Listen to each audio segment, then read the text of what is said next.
ہر قسم کے یرکان کا بڑا ہی مجرب وظیفہ ہے، خاص وظیفہ ہے۔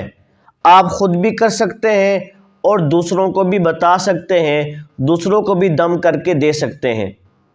آپ سب کو اس عمل کی اجازت ہے۔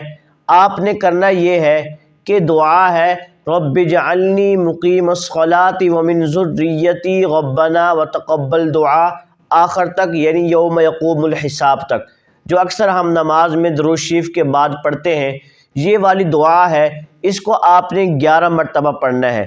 11 مرتبہ پڑھنے کے بعد آپ نے پانی پر دم کرنا ہے، پھر 3 مرتبہ ایسے ہی کرنا ہے، یعنی 3 دفعہ 11 مرتبہ پڑھ کر پانی پر دم کرنا ہے۔ دم کرنے کے بعد جو یرکان کا مریض ہوگا اس کو پلانا ہے، اور وہ مریض یہ پانی 21 دن تک استعمال کرے گا۔